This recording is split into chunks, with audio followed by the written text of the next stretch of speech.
अस्सलामुअलैकुम, very good morning, welcome to new Pakistan. मैं हूं आपके साथ अनवार खाबर। न्यू पाकिस्तान में आपको खुशामदीद कहते हैं, जहां हर दिन की शुरुआत होती है कुछ नए ख्वाबों के साथ, कुछ रोशन इरादों के साथ और एक बेहतर पाकिस्तान के अज़्म के साथ। तो कोशिश आज के प्रोग्राम में भी हम यही करेंगे कि आपको इस प्रोग्राम में एंटरटेन भी रखा जाए, स्पोर्ट्स के हवाले से भी बात हो, जहां हर सुबह बनती है एक नई कहानी। सबसे पहले हम बात करने जा रहे हैं डोनाल्ड ट्रंप के दौरे सऊदी अरब के हवाले से, जहां गुज़श्ता रोज़ सरमायाकारी, असलहा और स्ट्रेटेजिक मफादात की एक नई दास्तान रकम हुई है। आज दुनिया की निगाहें मशरिक़ वुस्ता पर मरकूज़ हैं और इसकी वजह है एक गैर मामूली, गैर मुतवक्के लेकिन इंतहाई अहम पेशरफ्त। अमरीकी सदर डोनाल्ड ट्रंप के 4 रोज़ा मशरिक़ वुस्ता के इस दौरे का आगाज़ सऊदी अरब से हुआ है और जैसे ही उन्होंने रियाद की सरजमीन पर कदम रखा, आलमी सिफारतकारी और मईशत में एक नई लहर दौड़ गई। वली अहद मोहम्मद बिन सलमान ने अमरीकी सदर का इस्तकबाल सिर्फ रिवायती अंदाज में नहीं किया, बल्कि उन्होंने दुनिया को चौंका देने वाली एक बड़ी पेशकश भी की है और एक ऐसा मनसूबा $600 अरब की सरमायाकारी के तौर पर जो अमरीका और सऊदी अरब के ताल्लुकात में एक नए दौर का आगाज़ भी करार दिया जा रहा है। और ये सिर्फ एक अदद नहीं है, ये जो $600 अरब होंगे ये स्ट्रेटेजिक मफादात के तहत इस्तेमाल किए जाएंगे। दिफाई शराकत दारी इसमें होगी, तवानाई पर काम होगा, टेक्नोलॉजी पर काम होगा और इसके साथ साथ कानूनी समेत कई शोबों में भी सरमायाकारी के इशारे हैं। और अगर सिर्फ डिफेंस बजट के हवाले से बात की जाए तो इनमें से $142 अरब सिर्फ और सिर्फ दिफाई साजो सामान की खरीदारी पर खर्च किए जाएंगे।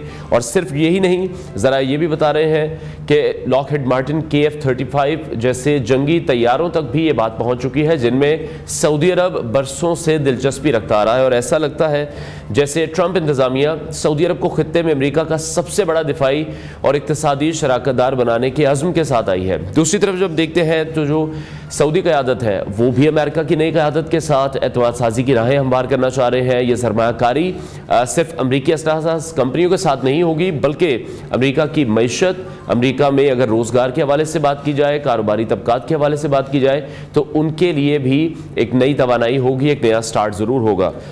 इसी तरह से एलॉन मस्क भी वहाँ पर मौजूद थे। एलॉन मस्क जैसे अरबपति और टेक्नोलॉजी लीडर्स हैं, उनकी रियाद आमद भी इसी मुआशी मुकालमे का हिस्सा है, जो ये जाहिर कर रहा है कि ये मामला सिर्फ और सिर्फ दिफा तक महदूद नहीं होगा, बल्कि इसमें बिजनेस पर काम किया जाएगा, एनर्जी पर काम करेंगे और जितनी भी न्यू टेक्नोलॉजीज़ हैं वो भी शेयर की जाएंगी। सऊदी वज़ीर सरमायाकारी खालिदुल फाला ने बड़ी सराहत से कहा कि तवानाई हमारे ताल्लुकात की बुनियाद ज़रूर है, लेकिन अब सऊदीया में सरमायाकारी के मौके भी कई गुना बढ़ चुके हैं। तो वो ये चाह रहे हैं कि जो इन्वेस्टर्स हैं वो भी सऊदी अरब का रुख करें और ये सिर्फ एक दो तरफा मुआहदा नहीं होगा, बल्कि ये उस पूरे रीजन में जो आलमी ताकतों का असर रसूख है उसका बैलेंस करने का इंदिया भी दे रहा है। जब अमरीका और सऊदी अरब इस सतह पर दिफाई इक़्तिसादी इत्तेहाद कायम करते हैं तो हम फिर ये देखते हैं कि ईरान भी है, रूस, चीन और दीगर इलाकाई ताकतें हैं, वो भी इसकी बाज़गश सुनने पर मजबूर हो जाती हैं। ताहम ये सवाल अपनी जगह कायम है कि इतनी बड़ी सरमायाकारी के पीछे असल मफादात क्या हो सकते हैं। क्या सऊदी अरब अपने मुआशी विजन 2030 की तकमील के लिए अमरीकी ताउन को मरकज़ बना रहा है और फिर अमरीका खित्ते में जिस तरह से अपनी अस्करी और इक़्तिसादी गिरफ्त को मज़ीद मजबूत भी करना चाहता है। जो भी सिचुएशन हो, एक बात यह तय है कि ट्रंप का ये दौरा महज रस्मी नहीं है बल्कि हिस्टोरिक भी है। एक नया आगाज़ है जहाँ सरमायाकारी होगी, मफादात होंगे, आलमी ताकतों की सफ़बंदी का नया खेल भी शुरू हो चुका है। और एक बार फिर से डोनाल्ड ट्रंप ने कल पाकिस्तान और इंडिया के दरमियान कॉन्फ्लिक्ट पर भी गुफ्तगू की। सऊदी हुकूमत के किरदार को भी उसमें सराहा गया और ट्रंप ने दोबारा इस हवाले से गुफ्तगू करते हुए बताया कि किस तरह से दोनों ममालिक को जंग से रोका गया है। और इसके साथ साथ उन्होंने कहा कि दोनों ममालिक से ये बातचीत भी हुई है कि किस तरह से अपने लोगों के लिए काम कर सकते हैं, किस तरह से आपस में जो ट्रेड है उसको शुरू कर सकते हैं, तिजारत किस तरह से शुरू हो सकती है। और अब जो मुज़ाकरात का सिलसिला होगा पाकिस्तान हिंदुस्तान के दरमियान इंडस वाटर ट्रीटी को लेकर, टेररिज्म को लेकर, मसला कश्मीर को लेकर, तो अब देखना यह कि मेज़ पर पाकिस्तान अपना केस किस तरह से प्रेजेंट करता है। आगे बढ़ते हैं और अब कुछ बात करते हैं पाकिस्तान सुपर लीग के हवाले से। तो बिलाखिर इंतज़ार की जो घड़ियाँ थी वो ख़त्म हो चुकी है। पाकिस्तान सुपर लीग के 10वें एडिशन के जो बकिया 8 मैचेस थे उनका हतमी शेड्यूल भी अब जारी कर दिया गया है। मुल्क भर के जो क्रिकेट शायकीन हैं वो एक बार फिर से अपनी फेवरेट टीम्स को एक्शन में देखने के लिए तैयार होंगे, क्योंकि 17 मई से लेकर 25 मई तक क्रिकेट का ज़बरदस्त मेला एक बार फिर से वापस आ रहा है, जो कि हिंदुस्तान पाकिस्तान कॉन्फ्लिक्ट की वजह से, उस वॉर की वजह से रुक गया था। और क्रॉस द बॉर्डर में देखा कि IPL को भी इस हवाले से नुकसान उठाना पड़ा। पहले रावलपिंडी में और फिर लाहौर में ये मैचेस होंगे। इस हवाले से पाकिस्तान भारत कशीदगी के बायस पीएसएल का इस सीज़न कुछ ही दिन पहले गैर मुअय्यना मुद्दत के लिए मुलतवी कर दिया गया था, लेकिन अब पाकिस्तान क्रिकेट बोर्ड ने न सिर्फ इन मैचेस की बहाली का ऐलान किया है बल्कि जो गैर मुल्की खिलाड़ी हैं उनकी वापसी की भी खुशखबरी इस वक्त आ रही है। कराची किंग्स के कप्तान हैं डेविड वार्नर, इंग्लैंड के जेम्स विंस हैं, जिम्बाब्वे के सिकंदर रजा हैं, श्रीलंका के कौशल मेंडिस हैं और अफगानिस्तान के नजीबुल्लाह जदरान समेत कई बैनुल-अक़वामी स्टार्स हैं जो कि इस वक्त पाकिस्तान आने के लिए तैयार हैं। इस दौरान दिलचस्प बात यह है कि भारतीय मीडिया के मुताबिक आईपीएल का जो फ्यूचर है वो अभी भी गैर यकीनी का शिकार है। वहां पर कोई हतमी फैसला भी सामने नहीं आया। कई ऑस्ट्रेलियाई खिलाड़ी ऐसे हैं जो जंगी सूरत हाल की वजह से शदीद दबाव में भी है। ऐसे में पीएसएल का कामयाब इनेकाद एक बार फिर से पाकिस्तान के लिए स्पोर्ट्स में यकीनी तौर पर एक फतह होगी, बल्कि खित्ते में अगर हम देखें तो क्रिकेट के मरकज़ के तौर पर भी हमारी जो पोजीशन है वो काफ़ी मजबूत होगी। और अब देखना यह है कि पाकिस्तान सुपर लीग के इस 10वें एडिशन में कौन सी टीम टाइटल की दौड़ में सबसे आगे निकलती है। पेशावर ज़ल्मी या जो लाहौर कलंदर्स है एक बार फिर से मद्दे मुकाबिल होंगे या कोई नई कहानी होगी। इसी हवाले से मजीद बात करेंगे। स्पोर्ट्स एनालिस्ट अहमद कुरैशी ने हमें शो में ज्वाइन किया। अहमद, बहुत शुक्रिया हमें शो में ज्वाइन करने के लिए। सबसे पहले PSL 10 के दोबारा आगाज़ को आप किस तरह से देखते हैं? आपको लग रहा है कि सही वक्त में सही डिसीजन ले लिया गया, क्योंकि आगे बांग्लादेश के साथ भी सीरीज 25 मई से शुरू हो रही है? देखिए, बिल्कुल अच्छी बात है कि PSL भी वापस होने जा रही है और जो एक नॉर्मल रूटीन है या एक जो डेली लाइफ है लोगों की, वो भी आहिस्ता आहिस्ता अपनी नॉर्मल स्टेज पे आ रही है।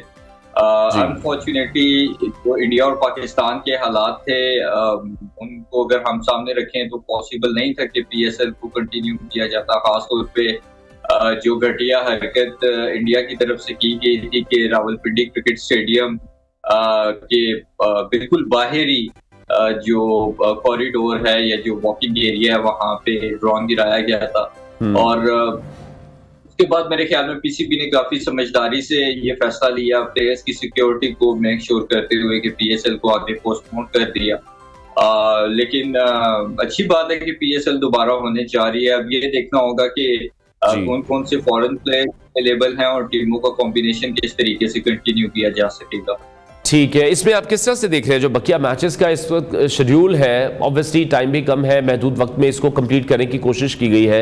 इससे टीमों की कारकर्दगी पर भी क्या असरात पड़ सकते हैं? अगर सारे इंटरनेशनल प्लेयर्स भी नहीं आते, कुछ आते हैं, तो वो टीम की भी जो कारकर्दगी होती है या जो एक मोमेंटम आपका बन गया होता है, वो आपको लगता है कहीं ना कहीं लूज करेंगी टीम्स?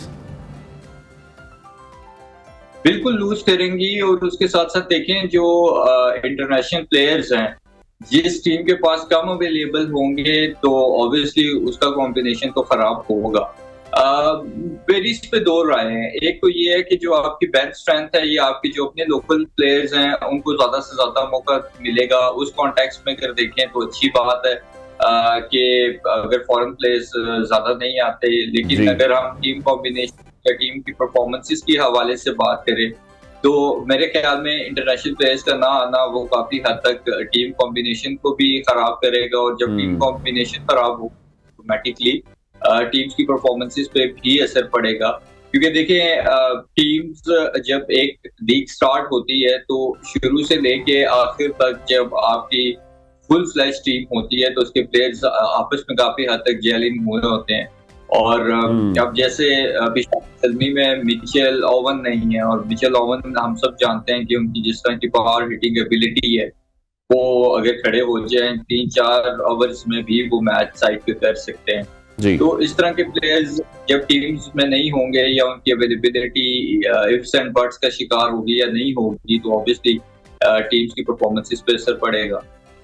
ठीक है। और अहमद, अभी ये जो रीस्केड्यूल हमने देखा जो कि एक अनफॉर्चुनेट सिचुएशन की वजह से हमें करना पड़ गया था, इसको रोकना पड़ गया था, इसमें आप किस तरह से देख रहे हैं? बहुत से लोग ये कह रहे हैं कि जब पाकिस्तान सुपर लीग का दोबारा ये आगाज़ होगा 17 मई से, लोगों की एक बहुत बड़ी तादाद स्टेडियम में देखने को मिलेगी। जो जोशो जज्बा लोगों का रहा PSL को लेकर वो शायद अब ज़्यादा होगा जो एक सिचुएशन बीच में डेवलप हो गई थी। हाँ, मेरा अपना भी यही ख्याल है कि पहले की निस्बत अब और ज्यादा लोग आएंगे और लोगों को आना भी चाहिए। बल्कि मैं भी पाकिस्तान के लोगों से यही रिक्वेस्ट करूंगा कि ज्यादा से ज्यादा तादाद में स्टेडियम्स की तरफ जाएं, और ना सिर्फ उनके ज्यादा से ज्यादा तादाद में स्टेडियम जाने से PSL कामयाब होगी, बल्कि इंडिया समेत बाकी सारी दुनिया को भी ये पैगाम मिलेगा कि बेशक आप हमारे स्टेडियम्स पे भी अटैक कर लें, लेकिन हम एक ऐसी कौम है कि वो ना सिर्फ खेल से मोहब्बत करती है बल्कि बहादुर भी है। और पिंडी में ही होने जा रहा है कराची और पेशावर ज़ल्मी का जो पहला मैच है रिमेनिंग मैचेस में से, तो मेरे ख्याल में पिंडी की आवाम भी ज्यादा से ज्यादा तादाद में निकल के ये मैसेज जरूर देगी कि हमने ना सिर्फ हम बहादुर हैं बल्कि स्पोर्ट्स को हमेशा से ही, खासतौर पे क्रिकेट को हमने हमेशा से ही सपोर्ट भी किया है। और आई थिंक देखें जिस तरह से एक सिचुएशन बन गई थी, उस सिचुएशन में नहीं पता था हालात ने किस तरफ जाना है। सो अब चीजें क्योंकि आहिस्ता सेटल डाउन हो रही हैं तो अच्छी बात है कि PSL हो रहा है। और जैसे आपने अर्लियर भी मेंशन किया कि बांग्लादेश वाली सीरीज भी है ऑलरेडी, अगर आप देखें तो उसका जो फर्स्ट मैच है वो अफेक्ट हो गया, क्योंकि जब फर्स्ट मैच होना था वहां पे अब PSL का फाइनल होगा। सो आगे पाकिस्तान क्रिकेट टीम की विंडो भी टाइट आ रही है, तो मेरे ख्याल में ये अच्छा फैसला किया है कि क्योंकि अगर आप इसको आगे रखते हैं तो फिर आगे आपको और प्रॉब्लम्स आती हैं। एशिया कप भी है, फिर और पाकिस्तान वो एक शायद टेम्पो मजीद डिस्टर्ब भी हो जाता है इस वजह से। अच्छा, आपने कहा सेटल डाउन चीज़ें हुई हैं तो ऑब्वियसली डिसीजन लिया गया है। अक्रॉस दी बॉर्डर शायद अभी तक सेटल डाउन नहीं हो सकी। IPL की गैर यकीनी सूरत हाल वहाँ पर देख रहे हैं, जो ऑस्ट्रेलिया वहाँ पर खिलाड़ी शामिल होते हैं उनके इस हवाले से बड़े रिजर्वेशंस हैं, खदशात हैं उन्हें, तो कहीं ना कहीं हिंदुस्तान को सुबकी का सामना करना पड़ गया। चैंपियंस ट्रॉफी के लिए वो पाकिस्तान नहीं आएगा, यहाँ पर सिक्योरिटी इशूज़ हैं, वो सिक्योरिटी इशूज़ उनके अपने मुल्क में भी क्रिएट हो गए। देखिए अनवार, अनफॉर्चुनेटली हमारा पाला जिस दुश्मन के साथ पड़ा है वो बुज़दिल तो है ही है, लेकिन जितना वो बुज़दिल है उससे ज्यादा वो घटिया है। इंडिया ने जिस तरह से पाकिस्तान के साथ पंगा लेने की कोशिश की, उन्होंने समझा कि शायद अल्लाह माफ करे, खुदा ना खास्ता ये गजा है कि वो जो मर्जी करते रहेंगे और उनको जवाब नहीं, जवाब तो उनको जिस तरह का मिला है वो कि मुंह दिखाने के काबिल नहीं रहे। मोदी भी उनकी वो तो अब सिर्फ उसको कवर अप कर रहे हैं अपनी स्पीचेस से, अपने एनालिस्ट्स को बुलाकर, एंकर्स चीख चिल्लाकर वो जो करना चाह रहे हैं वो, पर वो कवर अप नहीं हो पा रहा उनसे। बहरहाल आप कंटिन्यू कीजिए। बिल्कुल। दूसरा ये है कि देखें, जब आप मैं तो इस हवाले से जब सोचता हूँ मैं कहता हूँ कि इससे ज्यादा घटियापन और क्या हो सकता है कि जब आपको ये पता है कि एक मुल्क की लीग होनी है और उस लीग का मैच एक स्पेसिफिक स्टेडियम में होना है और आप उसी स्टेडियम के बाहर ड्रोन गिरा दे, तो मतलब आप ये सारी हरकत करके हमें तो डैमेज नहीं कर रही है, हमें तो इफेक्ट नहीं कर रहे, अल्हम्दुलिल्लाह आप अपनी घटियापन और अपनी औकात दिखा रहे हैं। तो वो जब आप दूसरों के लिए गड़ा खोदो ना तो आप खुद भी उसमें गिर जाते। तो पाकिस्तान का PSL अफेक्ट करने की कोशिश की, लेकिन अब उनको अपना IPL भी उनका अफेक्ट हो रहा है। और ऑस्ट्रेलियन प्लेयर सिर्फ ये नहीं है कि वो वापस नहीं आना चाहते, वो जब इंडिया में भी थे तो उन्होंने अपने बोर्ड से रब्ता करके बोर्ड की तरफ से भी काफी ज्यादा प्रेशर डाला कि भाई हमें वापस जाने दिया जाए और हमारे वापस अपने मुल्क में जाने का बंदोबस्त किया जाए, क्योंकि हम यहाँ पे सेफ फील नहीं कर रहे।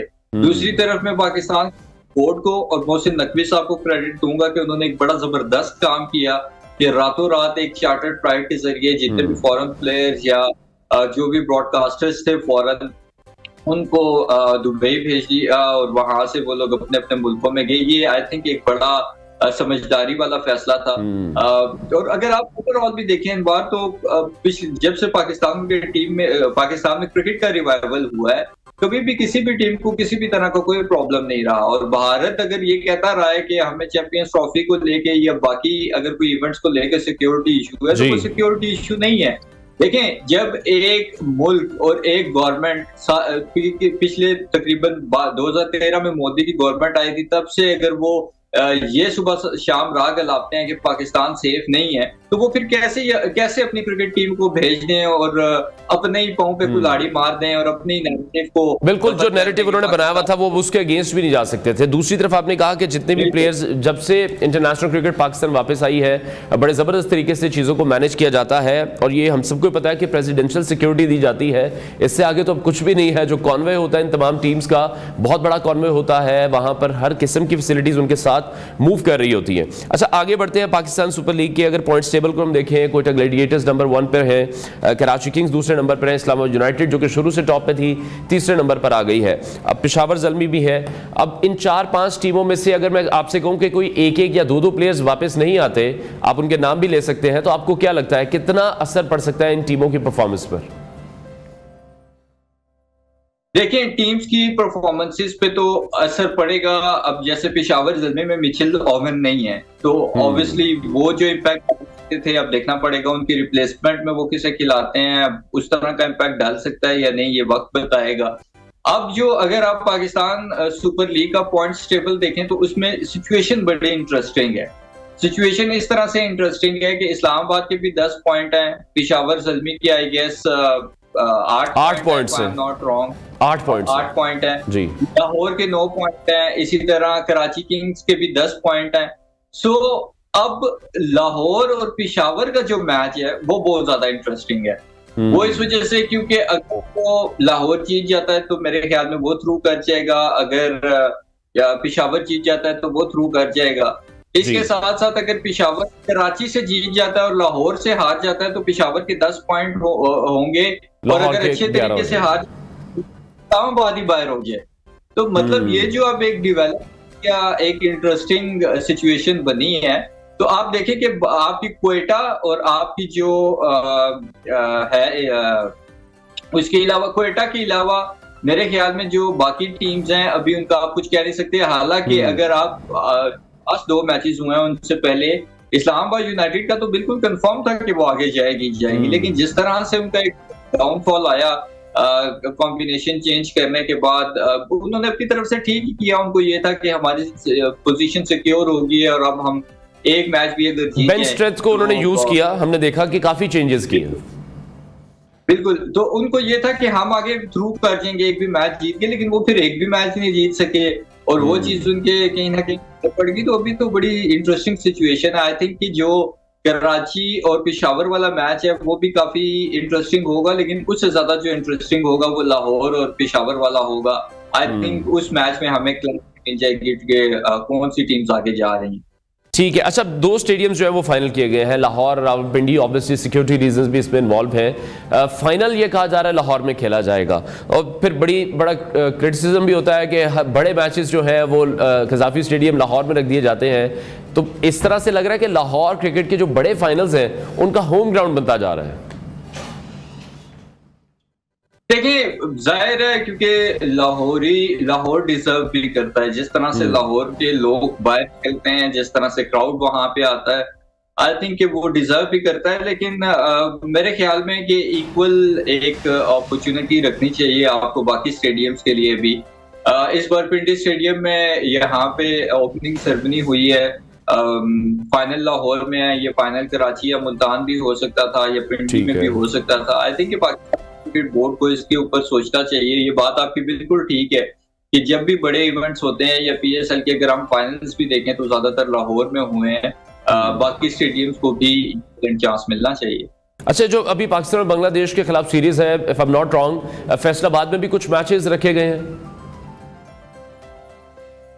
अच्छा, टू बी ऑनेस्ट मेरे ख्याल में पिंडी में और लाहौर में ही है मैचेस।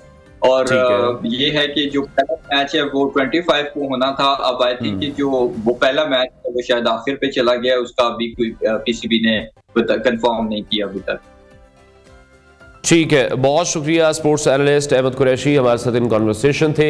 एक बार फिर से पाकिस्तान सुपर लीग 10 जो एडिशन इस वक्त जारी था, कुछ अनफॉर्चुनेट सिचुएशन की वजह से जो हम सभी जानते हैं इंडिया की जानिब से जो अग्रेशन किया गया, उसके बाद PSL को कुछ लम्हे के लिए रोक दिया गया था और दोबारा से डिसाइड किया गया है कि 17 मई से लेकर 25 मई तक PSL के जो बकिया मैचेस हैं उन्हें कंप्लीट किया जाएगा। ब्रेक लेते हैं, ब्रेक के बाद आपको दोबारा ज्वाइन करेंगे।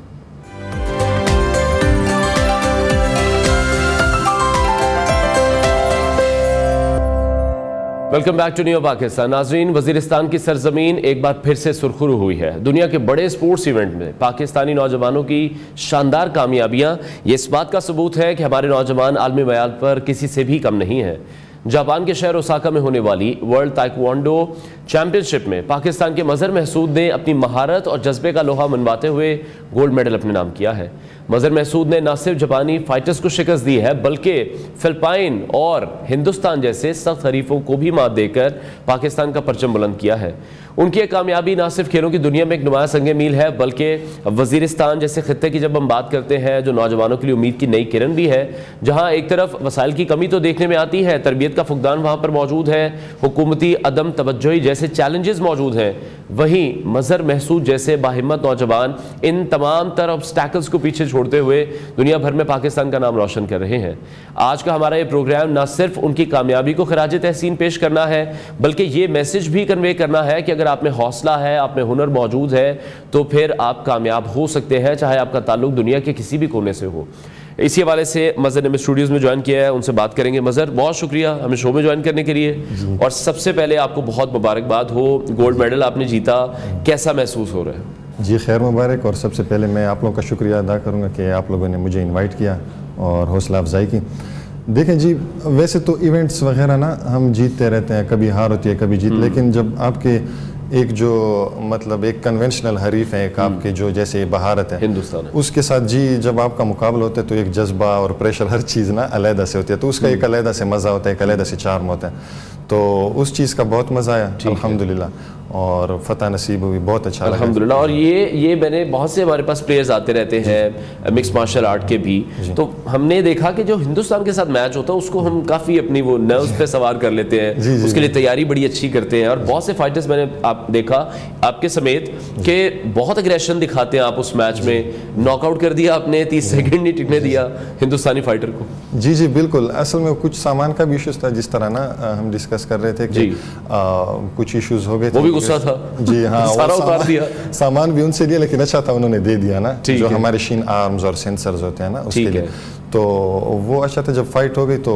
मतलब पहली 30 सेकंड में ना वो नॉकआउट हो गए थे, वो फॉर्मर वर्ल्ड चैंपियन भी रह चुके हैं। अच्छा, तो जी तो ये मजहर कितनी प्रैक्टिस करनी पड़ती है?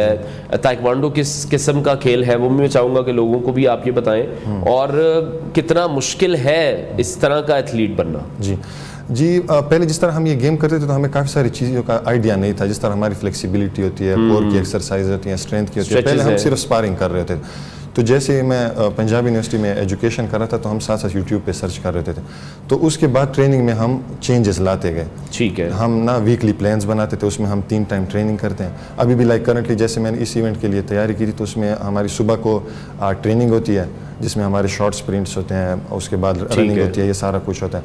तो सेकंड टाइम फिर हम लाइट सा जिम करते हैं क्योंकि जॉब भी करनी होती है साथ। फिर जो हमारा तीसरा सेशन होता है उसमें फिर हम कभी जिम करते हैं और उसके अलावा स्पारिंग करते हैं, फ्लेक्सिबिलिटी, ये सारी चीज़ें हमारी ताइक्वांडो की रिक्वायरमेंट है। और जिस तरह आपने पूछा कि इसके रूल्स और किस तरह खेली जाती है, इसमें हमारे बेसिकली ये होता है कि हमारे फुट पे सेंसर्स लगे होते हैं, ठीक है, और साथ ये होता है कि वो आपने कनेक्ट करने होते हैं आपके हेड गियर के साथ और ट्रंक के साथ। आपका जितना वेट है ना, इसमें 8 कैटेगरीज होती हैं, वो वेट के हिसाब से आपकी जो सेंसर्स की पावर होती है वो सेट हुई पड़ी होती है। ठीक है, तो वो आपने कनेक्ट होता है, after that you will get a point. वो आप कनेक्ट करो। अच्छा, एक पंच होता है जो आपने ना यहाँ पे अलाउ होता है, सिर्फ यहाँ पे फाउल होता है, यहाँ पे ना आप ट्रंक पे आप मार सकते हैं। तो ये कुछ रूल्स होते हैं इस तरह। और प्रैक्टिस जिस तरह से आपने बताया कि 3 टाइम दिन में जो एक्सरसाइज का आपका शेड्यूल है, ऑब्वियसली डाइट प्लान भी है। इन पाकिस्तान हमारे पास इंटरनेशनल लेवल के कोचेस मौजूद हैं, ऑब्वियसली आप बड़ा अच्छा खेल कर आए हैं, आपके कोच बहुत अच्छे होंगे, बट अगेन जब हम बाहर जाते हैं कुछ ना कुछ नई चीज़ सीख के आते हैं। जितनी वहाँ पर अब हमने देखा कि स्पोर्ट्स में रिसर्च हो रही है, एथलीट्स को उनकी बॉडी के हिसाब से फिर मैनेज किया जाता है, तो इन सारी चीज़ों में आप समझते हैं कि हमें मजीद बेहतरी की ज़रूरत है? जी हमारी फेडरेशन पहले से भी काफ़ी वर्क कर रही है इस पर। इससे पहले हमारे कोरियन कोच थे, इस तरह आपको पता होगा ताइक्वांडो जो है वो नेशनल गेम है साउथ कोरिया की। ठीक है, तो अभी जो हमारा करंट कोच है वो ईरान से इन्होंने वो आए हुए ना, वो भी ओलंपिक मेडलिस्ट है। तो इन चीज़ों में काफ़ी वर्क करें, लेकिन गैप जो मैं समझता हूँ हमारी सोसाइटी में वो स्पोर्ट्स के पॉइंट ऑफ व्यू से वो ये हमें देखिए मैनेज करनी होती है ना चीज़ें, हमें फाइनेंशियल जो हमारे इश्यूज होते हैं वो देखने होते हैं, साथ स्पोर्ट्स आपका डाइट प्लान है, फैमिली है, उसके लिए आपको ना सपोर्ट करनी होती है। तो इन चीज़ों में ना काफ़ी हम लैग कर रहे होते हैं कि हमें ना दोनों चीज़ों को पैर लेके चलना होता है, जो सबसे बड़ा चैलेंज हमारा ये होता है। ये अगर हम लाइक हमारे जो बाहर से प्लेयर आते हैं जिन्हें ना हम कन्फ्रंट कर रहे होते हैं, वो उनके कोई इश्यूज़ नहीं होती इस तरह, बस सिर्फ वो कहते हैं आप खेलो, उनका न्यूट्रिशनिस्ट अलग है, उनके डॉक्टर्स अलग है, उनको प्रॉपर इन चीज़ों।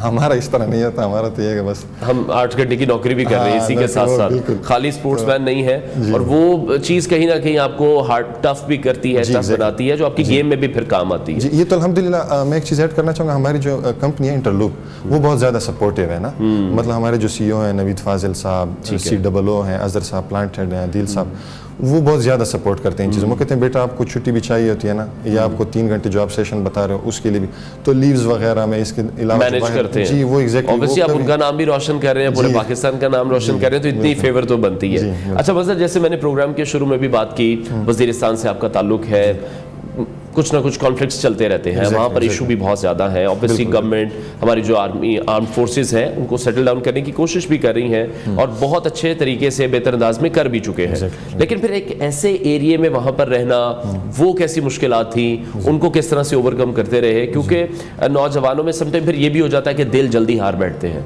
तो वो फिर कोशिश नहीं कर पाते हैं। जब आप आसपास की सराउंडिंग देखते हैं, इतने मसले देखते हैं, तो फिर आपका टैलेंट सही से फिर नजर नहीं आता। जी बिल्कुल, ये इश्यूज हमें तब थे जब पहला मिलिट्री ऑपरेशन शुरू हुआ था, तब तो हम छोटे थे। लाइक ताइक्वांडो बचपन से हम कर रहे हैं ना, जब हमारा एडमिशन भी होता स्कॉलरशिप बेस पे होता, हमें चीज़ों का आइडिया नहीं था, लेकिन ये था हमारे पास एक स्किल थी।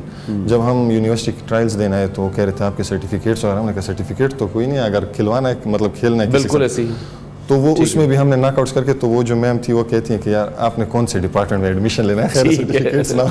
चले तो वो भी काम आता है कहीं ना कहीं। जी बिल्कुल। तो वो हमारी काफ़ी जो चीज़ है ना, मतलब हमारी फीस में हमें अकोमोडेट करना, बाकी चीज़ों में ना, यूनिवर्सिटी टाइम पे भी इन्होंने कोई एज सच कोई इस तरह रिस्ट्रिक्शन नहीं थी हमें। अच्छा। तो इसलिए वज़ीरिस्तान में जब हम थे उस टाइम तो छोटे थे ना, फिर हम शिफ्ट हो गए थे DI खान।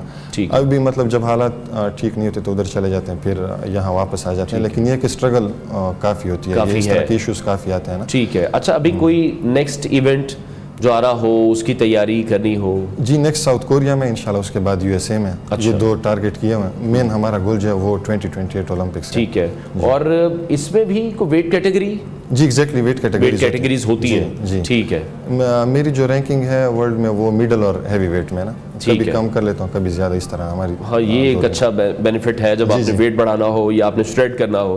अच्छा, जैसे जापान के प्लेयर के साथ मुकाबला हुआ, फिलिपीन के प्लेयर के साथ हुआ, भारत के साथ हुआ, बड़ा जबरदस्त आपने वहाँ पर अपने मैचेस जीते हैं, गोल्ड मेडल लिया है। इन तीनों में से सबसे ज्यादा तंग किसने किया, या जिसकी स्ट्रेटजी समझने में थोड़ा सा टाइम लगा? वो एग्जैक्टली फिलीपींस का जो प्लेयर था, हमारे 3 राउंड्स होते हैं ना, जो पहला राउंड था वो मैं हार गया था। ठीक है। उसमें ये होता है अगर आप 2 जीत जाते हो तो आप ना मतलब विन कर लेते। ठीक है। सेकंड राउंड में फिर स्ट्रेटेजी मैंने चेंज कर ली ना, जिस तरह मतलब मैंने देखा उसको कि वो राइट लेग जो था वो ज्यादा यूज करा, तो मैं ऑपोजिट उसमें ना खड़ा हो गया, तो वो ब्लॉक हो गया। तो लेकिन ये था कि पहले जो सा राउंड था ना उसमें काफी, और वो एक प्रेशर आप पर बिल्डअप हो जाता है, क्योंकि अब आपको 2 राउंड इकट्ठे जीतने हैं। जी जी। प्लेयर ने, आपके ओपोनेंट ने 1 राउंड जीतना है और आपने 2 जीतने। वो मोटिवेशन पहले से मिल गई थी। जब इंडियन फाइटर के साथ मैच हुआ ना, तो दूसरे मैंने कहा बस इंशाल्लाह ये भी जीत जाऊंगा ना, पहले ये जो जीत गया ना इंडिया, मैंने कहा ये भी इंशाल्लाह जीत जाऊं। तो जब स्ट्रेटेजी चेंज की तो उसकी वजह से फिर आगे वाले 2 राउंड्स। तो ये जब इन प्लेयर्स से मिलते हैं, किसी से दोस्ती, जिसको हरा रहे हैं जी, फिर वो दोस्त बन जाते हैं या फिर वो? नहीं जी, हमारे सबके साथ रिलेशन होते हैं। जिन कंट्री में जाते हैं ना तो एथलीट्स फिर बाद में हमारे दोस्त हैं। पहले तो नहीं इस तरह सख्त आंखों से देख रहे थे, लेकिन ये जब फाइट हो जाए ना सारा कुछ, फिर उसके बाद वो बस दोस्त बन जाते हैं, नंबर्स एक्सचेंज करके ना फिर। ठीक है। जब आप यहाँ से गए थे तो बीइंग अ टीम गए थे कि इंडिविजुअली आपने पाकिस्तान को रिप्रेजेंट किया बाहर? इंडिविजुअल गए थे। इंडिविजुअल था। ठीक है जी। जो वीजा वगैरह डॉक्यूमेंट सपोर्ट जो थी वो भी कंपनी की तरफ से होती है ना। ठीक है। अच्छा, ये ओलंपिक्स में भी मुझे बताइएगा कि ओलंपिक्स में ये गेम अभी ऐड हो चुका हुआ है? बेसिकली हमारे ना 2 फेडरेशंस हैं अराउंड द ग्लोब।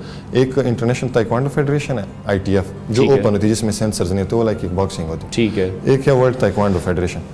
तो जो हमारी WTF है, जिसमें सेंसर्स और सारा कुछ वो अटैच होता है, वो ओलंपिक्स में है।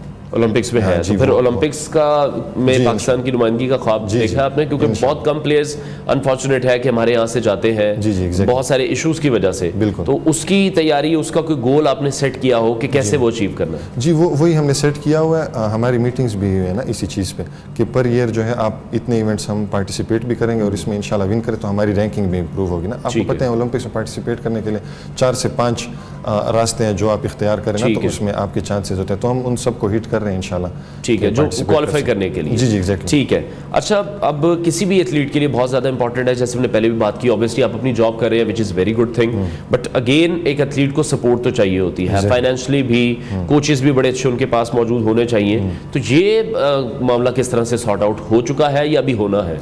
इसमें कुछ चीज़ें हैं, देखें जिस तरह हम गवर्नमेंट की बात करें, हमारे KPK की जो गवर्नमेंट है, हमारे CM साहब है, वहाँ से हमें 5 से 6 दफ़ा में वो इनवाइट कर चुके हैं और इन चीज़ों का ना वो गारंटी देते थे कि हमें ये सपोर्ट करेंगे इस तरह, बट वो हमें नहीं मिल पाती। ठीक है, वो तो हमारी अच्छी चीज़ ये बेनिफिट है कि कंपनी हमें काफ़ी ना सपोर्ट करती है। वो मल्टीनेशनल कंपनी है, उनको इन चीज़ों का पता है कि मतलब ये किस हिसाब से चलती हैं, लेकिन हमें गवर्नमेंट की तरफ से बिल्कुल सपोर्ट नहीं मिलती।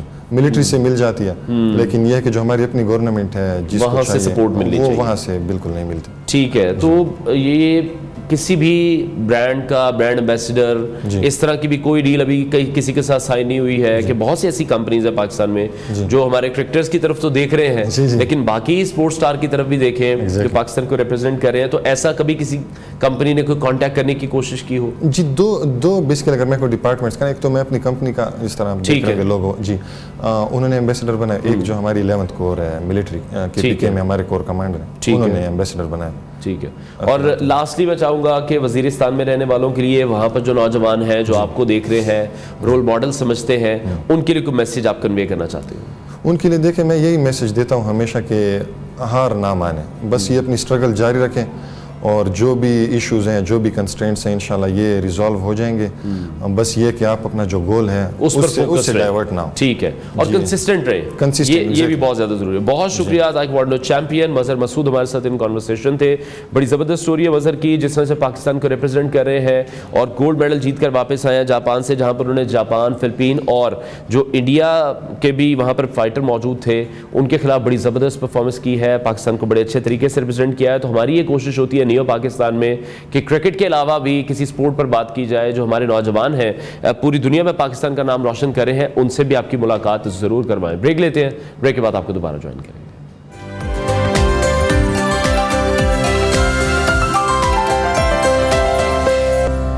Welcome back to new Pakistan. एक और पाकिस्तानी की अचीवमेंट आपके साथ शेयर करेंगे। कनाडा के रुकन पार्लियामेंट शफकत अली कनाडा के पहले पाकिस्तानी निजात वजीर बन चुके हैं। हालिया इंतखाबात के बाद शफकत अली कनाडा के शहर ब्रैम्पटन से दूसरी बार रुकन पार्लियामेंट मुंतखब हुए हैं और यह सिर्फ एक वजारत नहीं है बल्कि यह ख्वाब की ताबीर भी है, एक कामयाबी की अलामत भी है और एक नई शनाख्त का आगाज़ भी है। कनाडा की सरजमीन पर जहां तनु को ताकत और मसावात को बुनियाद समझा जाता है, वहां से अब एक ऐसी आवाज़ उभरी है जो पाकिस्तान के दिल से जुड़ी है। पाकिस्तानी निजात कैनेडियन रुकन पार्लियामेंट शफकत अली अब कनाडा के पहले पाकिस्तानी निजात वफाकी वजीर बन चुके हैं और यकीनी तौर पर यह गैर मामूली संग मील है, ना सिर्फ शफकत अली के लिए बल्कि उन तमाम पाकिस्तानियों के लिए जो अब्रॉड मौजूद हैं और अपनी मेहनत, दयानत और तालीम से नई तारीख रकम कर रहे हैं। शफकत अली ने कनाडा के शहर ब्रैम्पटन से मुसलसल दूसरी बार पार्लियामेंट का इलेक्शन जीता और अब कनाडा के नौ मुंतखब वज़ीर आज़म मार्क कार्नी ने उन्हें ट्रेजरी बोर्ड का सदर मुकर्रर किया है।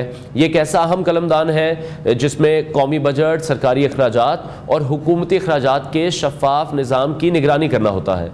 काबीना के नए ढांचे में जहां वजीरों की तादाद अब 39 से कम करके 29 की गई है, वहीं पुराने चेहरों को बरकरार रखते हुए शफकत अली जैसे नए चेहरे को भी मौका दिया गया है, जो कि मार्क कार्नी की इनकलाबी पॉलिसी का वाज़ेह इशारा है। ये तब्दीली सिर्फ एक सियासी ऐलान नहीं है बल्कि अक़लियतों को मरकजी धारे में लाने की सोच का सबूत है। यहाँ ये बात भी इस वक्त काबिल ज़िक्र है कि साबिक वज़ीर आज़म जस्टिन ट्रूडो के दौर में ट्रेजरी बोर्ड की सरबराही करने वाली जेनेट पेरी पास्टेल को नई काबीना में जगह नहीं दी गई, जबकि अब यह भारी जिम्मेदारी शफकत अली को सौंपी गई है और उनकी इस कामयाबी पर पाकिस्तानी कम्यूनिटी में बहुत ज़्यादा खुशी है वहाँ पर, क्योंकि ये ना सिर्फ अब्रॉड में मुकीम पाकिस्तानियों के लिए बाइस फ़ख्र लम्हा है, बल्कि जब हम पाकिस्तान और कनाडा के ताल्लुकात देखते हैं तो उसमें भी एक नया चैप्टर खुलने की नवीद है। आज शफकत अली सिर्फ एक फ़र्द नहीं है, वो उम्मीद की अलामत बन चुके हैं और वो इन ख्वाबों की ताबीर हैं जो इमिग्रेशन के तवील सफ़र, मेहनती वाहिदत की शब रोज़ की जद्दोजहद और कौम की नुमाइंदगी के जज्बे से बंधे होते हैं। तो ये लम्हा सिर्फ उनका नहीं है, ये लम्हा पूरी पाकिस्तानी कम्युनिटी का फ़ख्र है और ये इस बात की गवाही है कि अगर आपकी नीयत साफ़ है, आप फोकस्ड हैं, आपकी लगन सच्ची है, तो कोई भी सरहदें आपका रास्ता नहीं रोक सकती हैं, जिस तरह से शफकत अली ने भी करके दिखाया है। और बड़े ज़बरदस्त तरीके से हम देख रहे हैं कि पाकिस्तानी जो है वो क्रॉस द ब्रॉड में पाकिस्तान को बड़े अच्छे तरीके से रिप्रेजेंट कर रहे हैं और अब वहाँ पर गवर्नमेंट का हिस्सा बनते हुए भी हमें दिखाई दे रहे हैं। तो यकीनी तौर पर जो पाकिस्तान को फिर वहाँ पर पाकिस्तानियों को इशूज़ होते हैं उनको हल करने में भी बड़ा मरकज़ी किरदार भी अदा कर सकते हैं और जो पाकिस्तानी कम्यूनिटी है वहाँ पर वो बहुत ज़्यादा खुश नज़र आ रही है इस चीज़ पर, इस कामयाबी पर उनमें बहुत ज़्यादा खुशी की लहर दौड़ गई है। और ये ना सिर्फ अब्रॉड में इस वक्त जो पाकिस्तानी मौजूद हैं, जो हमारे ओवरसीज़ पाकिस्तानी भाई हैं, जो कि एक बहुत बड़ा एसेट है मुल्क के लिए, तो उनके लिए भी बाइस फ़ख्र है और हम लोगों के लिए भी ये बड़ी अच्छी बात है कि पाकिस्तानी इतने अच्छे तरीके से ऐसे बड़े प्लेटफॉर्म्स पर पाकिस्तान को रिप्रेजेंट करते हुए दिखाई दे रहे हैं, पाकिस्तान का इमेज तब्दील करने में अपना भरपूर किरदार अदा कर रहे हैं। तो यही उन तमाम ओवरसीज़ पाकिस्तानी से मैं भी कहना चाहूँगा कि जहाँ आप जॉब कर रहे हैं, बिज़नेस कर रहे हैं, लेकिन कहीं ना कहीं कोशिश ज़रूर कीजिए कि पाकिस्तान के इमेज को मज़ीद बेहतर किया जाए। पाकिस्तान का जो एक सच्चा मौक़िफ़ होता है उसको बाहर के लोगों तक पहुँचाने की भी ज़रूरत होती है। ब्रेक लेते हैं, ब्रेक के बाद आपको दोबारा ज्वाइन करेंगे।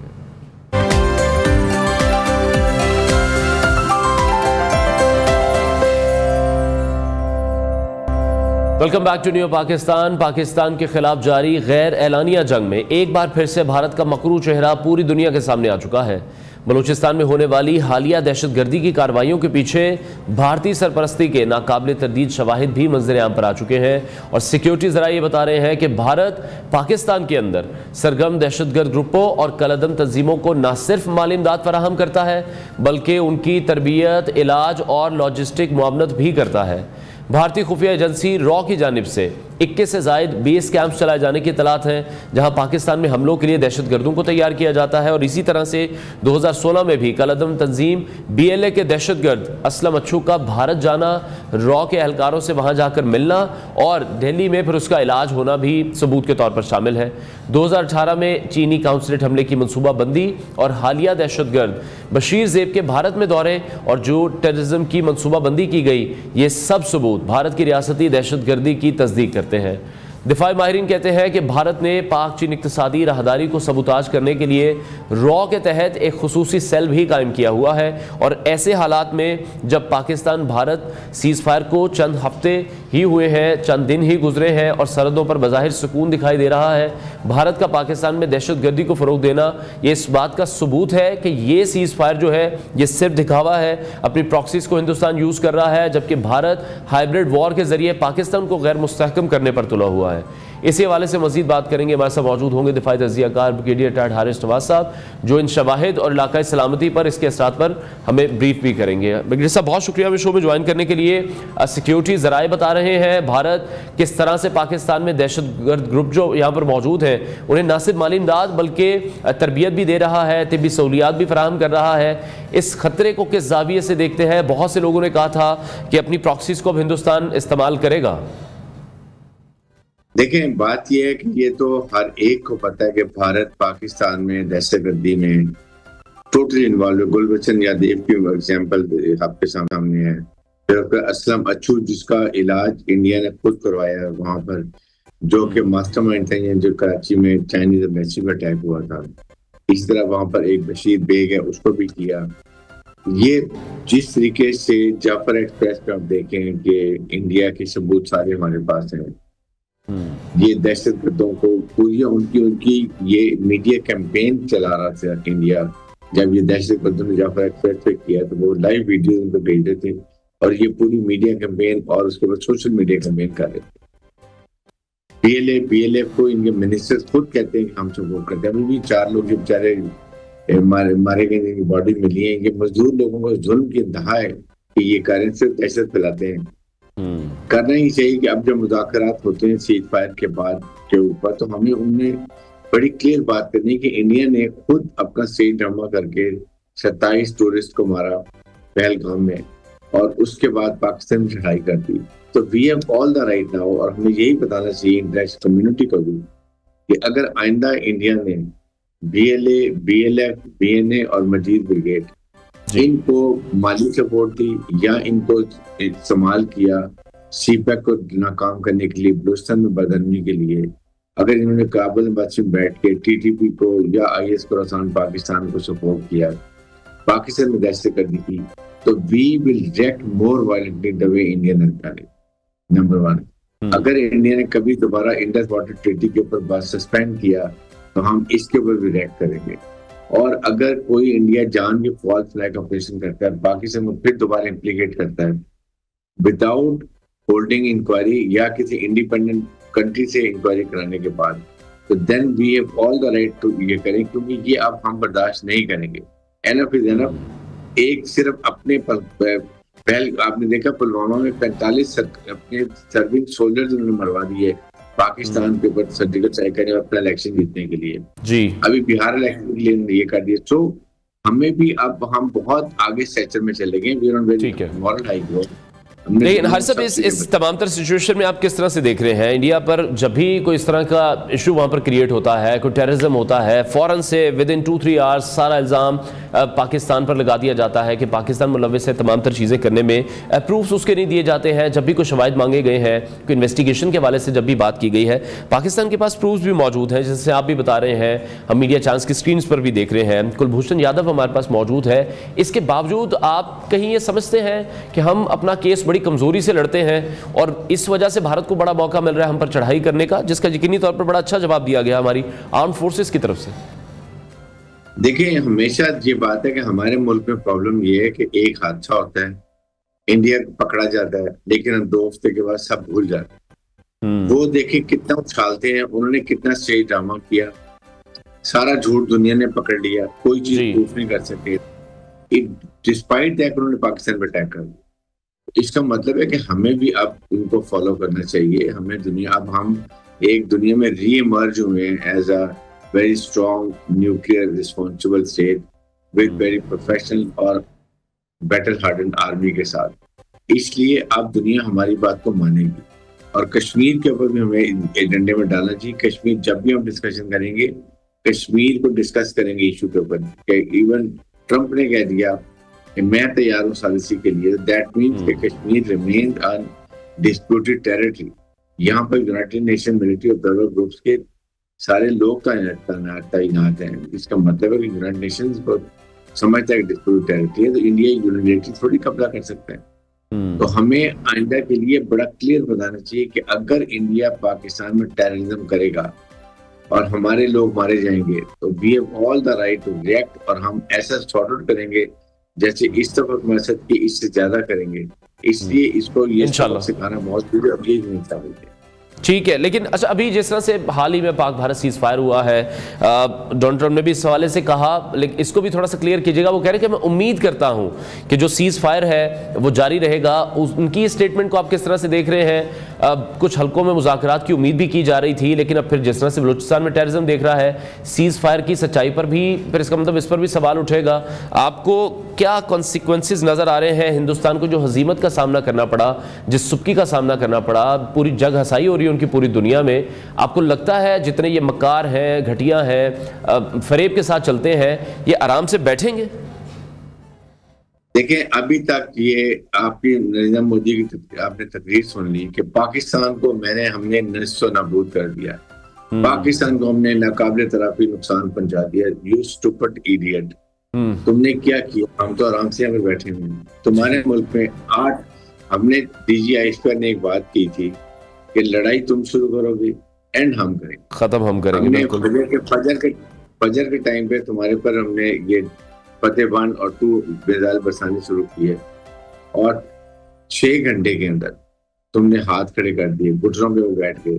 ट्रंप की मिन्नतें की, खुदा के लिए पाकिस्तान हमारे को आफत नाज़िल कर रहे हैं, हमें बचाओ, हम मारे जा रहे हैं, हमारी तबाही होगी, हमारे सिस्टम में पैरालिसिस हो गया। तो ये आपकी सिस्टम है, ये आपकी लड़ाई है, ये आपकी प्रोफेशनल फौज है।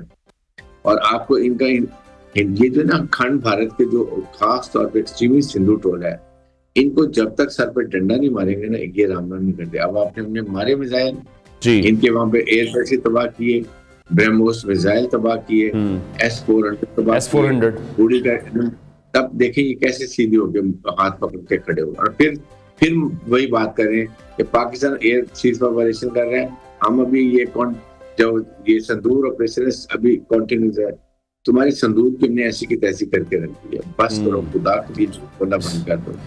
बिल्कुल ऐसे यार सब उनका झूठ तो इंटरनेशनल मीडिया जब बता रहा है वो भी उन्हें एज अ कॉमेडी शो लेते हैं, जो हमने उनके प्रोग्राम्स में देखे हैं, जो सोशल मीडिया पर क्लिप वायरल होते हैं। आप मैं पाकिस्तानी है, यहाँ पर इतने सालों से मौजूद है, हमें नहीं पता था कि लाहौर में कोई बंदरगाह भी मौजूद है जिस पर अटैक कर दिया गया है, उसको तबाह करने की कोशिश की जा रही है। तो इस तरह की जो वो फॉल्स किस्म की रिपोर्टिंग करते हैं वो सभी जानते हैं। अच्छा, सी पैक के हवाले से मैं आपसे पूछना चाहूँगा, सी पैक को सबूताज करने के लिए रॉ का खुसूसी सेल कायम है। सी पैक पूरी दुनिया में बहुत से ऐसे ममालिक हैं जिनको खटकता है, इसका खित्ते में मुआशी इस्तेहकाम पर आप क्या समझते हैं, क्या असर पड़ेगा?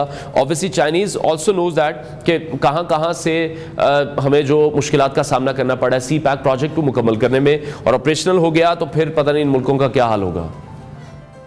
देखें, सी पैक को डिस्टर्ब करने में, कामयाब ना होने में, ये इंडिया इज अ प्रॉक्सी और ये यूज हो रहा है टोटली 100%। आप देखें, चाइनीज जो अफगानिस्तान में काम कर रहे हैं, वहां पर माइन मिनरल में काम कर रहे हैं, कभी एक चाइनीज को भी मारा गया वाय बलोचिस्तान और कराची में कि उनको हरासमेंट करना चाहते हैं और एक सेल काम किया हुआ है। तो हमें यही बातें मुज़ाकरात में करनी चाहिए कि अगर आज के बाद कोई चाइनीज या इस चीज मारते हैं और हम प्रूफ के साथ वो पेश करते हैं, दैट मीन्स के पाकिस्तान में ये दहशतगर्दी हम बर्दाश्त नहीं करेंगे और हम अभी इनके और ज्यादा जो मिलिट्री टारगेट्स और इकोनॉमिक टारगेट्स हैं उनको हिट करेंगे। यकीन करें, फेज 2 में हमने वो टारगेट सिलेक्ट किए हुए थे जिससे इनको बहुत ज्यादा नुकसान, इकोनॉमिक लॉस होना था, इनके मिलिट्री इंस्टॉलेशन को और ज्यादा नुकसान होना था, ये तसव्वुर भी नहीं कर सकते। इसीलिए इन्होंने हाथ जोड़ के ये कहा जी कि खुदा के लिए जंगबंदी बंद कर दो, और इसकी लेकिन शर्मिंदे भी नहीं है। ये उसी तरह झूठा नाब गुस्वानी और मेजर गौरियार और जनरल बख्शी, मुझे समझ नहीं आती है अपनी कौम को कैसे झूठ बोले। These are clowns, जोकरों से ज्यादा वो कुछ भी नहीं है। बिल्कुल, तो इसलिए मेरे ख्याल में अब उनकी पब्लिक को भी पता चल गया। अनकरीब आप देखेंगे कि 3 से 6 महीने में यही पब्लिक इसको झूठी हार पहना के ना गुजरात के रेलवे स्टेशन में छोड़ दिया गया कि जाओ तुम अपने चाय का खोखा लगाओ जहां तुम बेचते थे चाय बेचो। जी, अच्छा, राहुल गांधी ने भी ऑन फ्लोर हमने देखा, उन्होंने जब अपनी स्पीच की तो उन्होंने कैटेगोरिकली कहा कि नरेंद्र मोदी की ये जो गलती है, जो इंतहा पसंदाना सोच है, उसने पाकिस्तान और चाइना को एक कर दिया, मजीद करीब कर दिया। तो चाइना के साथ जो हमारी दोस्ती है ये इनको बड़ी खटकती है कि जब भी किसी ना किस्म का भी इशू होता है, चाइनीज जो स्टेटमेंट्स भी हम देख लें, उनके जो एनालिस्ट हैं वहां से जो स्टेटमेंट सामने आई उसमें वाज़ेह तौर पर यह कहा गया कि पाकिस्तान और चाइना आयरन क्लैड ब्रदर्स हैं और हमारी चाइना की जो कमिटमेंट है पाकिस्तान को लेकर, पाकिस्तान की सॉवरेनिटी को लेकर, पाकिस्तान पर कोई भी मुल्क बुरी नजर देखेगा तो चाइना पाकिस्तान को सपोर्ट करने के लिए खड़ा है। ये इनको एक बहुत बड़ा इशू है। देखें, पाकिस्तान चाइना की फ्रेंडशिप इज टाइम टेस्टेड और इस दफा तो और प्रूफ हो गई है। बल्कि हम तो ये कहेंगे हमने चाइना की जो ये JF-17 थंडर और ब्लॉक 10 में इनकी बहुत बड़ी एडवर्टाइजमेंट कर दी है, उनके शेयर्स आसमान पे चले गए हैं। अच्छा, ये भी हम कह सकते हैं कि हमने भी कभी पे बैक कर दिया उन्हें किसी न किसी सूरत में, बहुत पे बैक किया है, उनकी बहुत इज्जतदारी की है दुनिया के अंदर। और आप देखेंगे कि उनके ये कितनी वॉर मशीनरी को लोग खरीदेंगे, और राफेल जो दुनिया के मशहूर तरीन एयरक्राफ्ट थे, फाइटर थे, उनके शेयर डाउन हो गए हैं।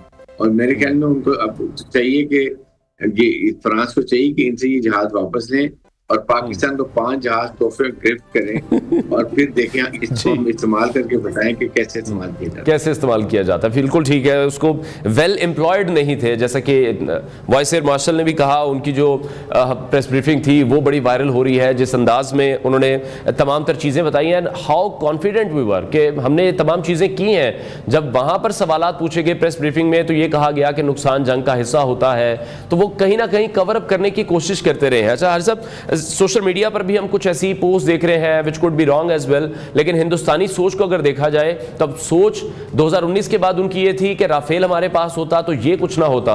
अब वो कहीं अमेरिका की तरफ देख रहे हैं, मजीद वेपन, मजीद आर्टिलरीज, मजीद एयरक्राफ्ट, फाइटर जेट ऐड करने के लिए। इस सिचुएशन को आप कैसे देख रहे हैं फिर पाकिस्तान के लिए?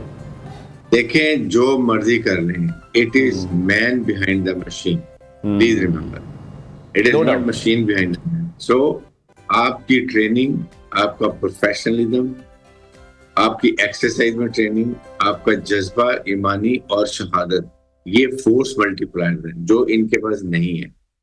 आपके सामने 5 जहाज गिरे हैं, इन्होंने नहीं माने।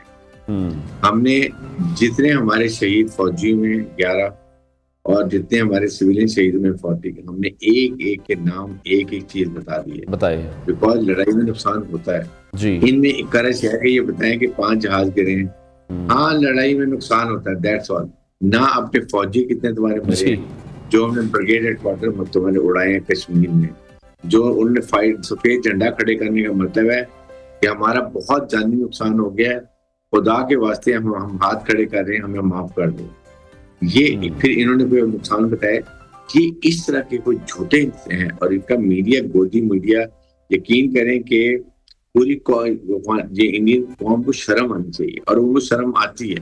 वो बहुत मॉडर्न जो लोग मॉडरेट है उसमें हर बात को, लेकिन लिमिट क्रॉस कर दी है। आई थिंक अब दुनिया में इंडिया का काला मकरूज चेहरा नजर आ गया एंड दे हैव लॉस्ट। और अमेरिकन सोचते हैं हमने किसको स्ट्रेटेजिक पार्टनर चुना है जो ये हमें डिलीवर नहीं करता। ठीक है। अच्छा, लास्टली बस मैं सवाल आपसे करना चाहूँगा, बीइंग डिफेंस एनालिस्ट, आपकी नज़र में भारत की जानिब से किसी भी बड़ी जारियत का खतरा आप देख रहे हैं या उन्हें समझ आ गई है? और उस हवाले से फिर पाकिस्तान को भी दिफाई सतह पर क्या तैयारियां करनी चाहिए? जो इन लोगों के जहन में था ना कि ये 5 से 6 दिन से ज़्यादा हम जंग अफोर्ड नहीं कर सकते हैं, तो आपने अटैक किया था, आप ही ने स्टेप डाउन इस सिचुएशन में किया है। पाकिस्तान ने बड़े अच्छे तरीके से चीज़ों को बड़ा रिस्पॉन्सिबली उसको ट्रीट करते रहे हम लोग। देखें, एक तो बात यह कि खुदा का शुक्र है अल्हम्दुलिल्लाह कि पूरी पाकिस्तानी कौम यकजा होके ये इकट्ठी हो गई थी। अल्हम्दुलिल्लाह। जब भी आप लड़ाई करते हैं, you fight as a nation, फौज और अवाम मिलकर निकाल, और ये एग्जैक्ट यहाँ पर जमा हुआ। नंबर 2, हमने अपनी पूरी तैयारी की हुई है, हमारा फेज 2 भी तैयार है। हम 24 घंटे अलर्ट हैं। इस मुकार दुश्मन से हम कभी भी रिलैक्स नहीं कर सकते। इंडिया हो सकता है कि दोबारा भी करे, कोई बहाना लगाएगा कि चीज वायलेशन पाकिस्तान ने की है, क्योंकि ये जो इनकी खिफत हुई है, इनको जूते मुंह पे पड़े हैं, ये उसको बर्दाश्त नहीं कर सकते। इंडियन अवाम को हुकूमत सेटिस्फाई नहीं कर रही है, अवाम इनको गालियां दे रही है। इसके लिए हम पूरी तरह तैयार हैं, और अगर ये ऐसी हरकत करेंगे, कोई मिसएडवेंचर दोबारा करेंगे, आप यकीन करें इससे ज्यादा इनको जलालत उठानी पड़ेगी और दुनिया में इनको और ज्यादा मुकाबला होगा इंशाल्लाह। इंशाल्लाह। बहुत शुक्रिया। Defence analyst brigadier retired Haris Nawaz हमारे साथ इन कॉन्वर्सेशन थे, और उन्होंने कहा कि अगर हिंदुस्तान दोबारा इस किस्म की गलती करेगा तो जो जवाब 10 मई को दिया गया था उससे बहुत ज़्यादा स्ट्रॉन्ग मैसेज एक बार फिर से कन्वे किया जाएगा।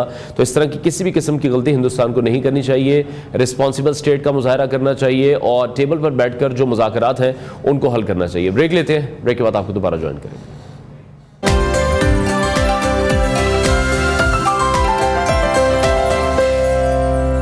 Welcome back to new Pakistan. और आज का जो सेगमेंट है वो पाकिस्तान में नौजवानों को बाख्तियार बनाने के हवाले से है, डिजिटल मईशत सिखाने के लिए है, उसका हिस्सा बनाने के लिए है, और इसके लिए एक बड़ा ज़बरदस्त इनकलाबी कदम भी उठाया गया है, जहां पाकिस्तान मरकज़ी मुस्लिम लीग ने मुल्क के सबसे बड़े डिजिटल रोज़गार प्रोग्राम सलाहियत बढ़ाओ अपना कमाओ का आगाज़ कर दिया है, जो कि लाहौर, कराची, इस्लामाबाद, पेशावर और कोयटा समेत मुल्क भर के छोटे बड़े शहरों में 3000 से ज़ायद क्लासरूम्स में लाखों अफराद ने इस तरबियती प्रोग्राम की पहली क्लास में शिरकत की है। और न सिर्फ नौजवान बल्कि ख़वातीन और हत्ता के बच्चे भी इस मुफ्त तरबियती प्रोग्राम का हिस्सा बने हैं, जिसमें ई कॉमर्स सिखाई जा रही थी, डिजिटल मार्केटिंग किस तरह से कर सकते हैं, फ्रीलांसिंग का अमल कैसा होता है, और इसके साथ साथ ऑनलाइन रोज़गार के जो दीगर मौके हैं उस पर अमली तरबियत दी जा रही है। प्रोग्राम की ख़ास बात यह है कि इसे मुफ्त फराहम किया जा रहा है ताकि हुनर हर दरवाजे तक पहुँचे और हर शहरी को अपनी सलाहियतों के ज़रिए कमाने का एक अच्छा मौका भी मिल सके।